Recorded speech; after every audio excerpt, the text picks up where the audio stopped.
Hello and thank you for joining us today. Our goal today is to help you get a feel for what it was like to actually be at the inauguration held in Springfield, Illinois yesterday of the 6 constitutional officers. Now, if you weren't there, I can't blame you because it was a 3-hour trip each way and made for a very long day. The events there were many, broken up into several different components, starting out with the church. And here's actually some live footage for you. We just left the church ceremony for the inauguration at the First Presbyterian Church of Springfield. And it was very well attended. The place was almost packed. It was a great combination of hymns and sermons and readings. One thing that was very obvious is that Jesus was here. Yeah, there's some questions sometimes whether or not God's always in the Capitol. But Jesus was here today, well represented in every one of the readings, and having great blessings upon the newly elected officials.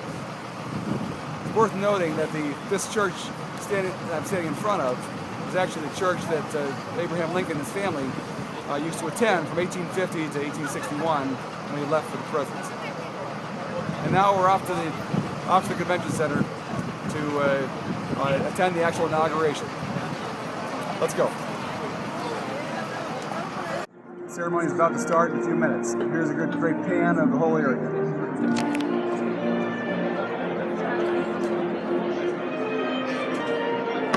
Hey, how are you? Nice to see you.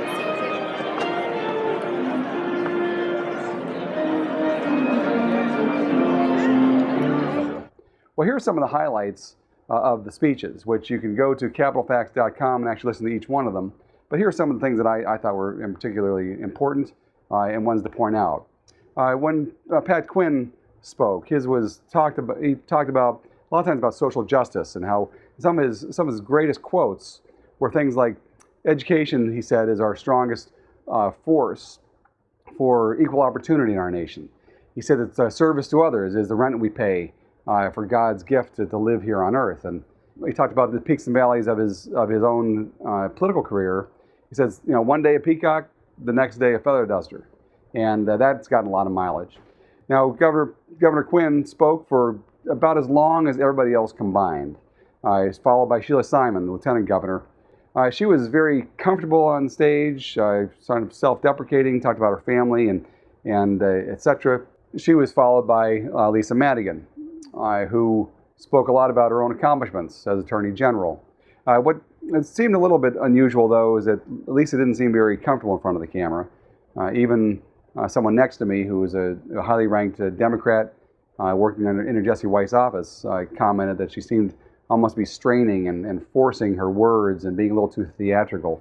Jesse White, however, spoke very comfortably as well regarding his position and his love for his job as Secretary of State, and that his job is still not done yet.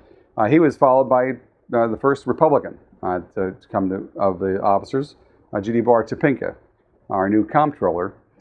She was able to lighten up the mood quite a bit right from the very beginning when she was being sworn in, and made some great comments about how the government has been kind of out of touch and out of control. Didn't get the best welcome from the audience, and she ended with talking about saying it's time to fix the state, saying that I'm not going away until we do. That also got quite a bit of laughter. And then there was Dan Rutherford, who had pointed out that he was introduced to politics by his Democratic grandfather, and that he was now a Republican and proud of it.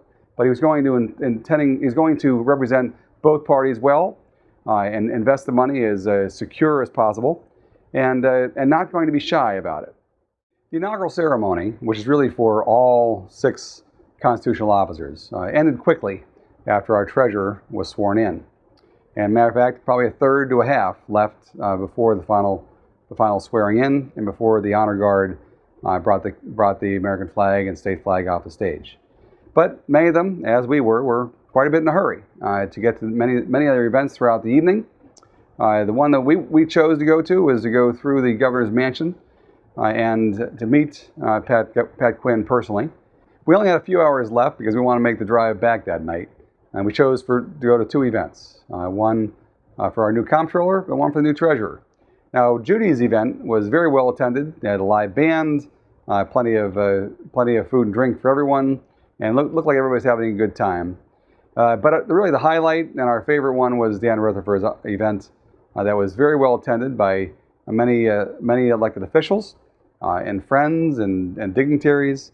And what really surprised me, though, was all the energy that he has. He showed it on the campaign trail. It was alive and well that night because he was certainly in his glory, shaking hands with all of his old friends and taking pictures with literally hundreds of people. Well, that's it. That's our wrap up for the inaugural ceremony. Hopefully you'll have a chance to attend next time, and hopefully we get a Republican in the governor's mansion in 4 years.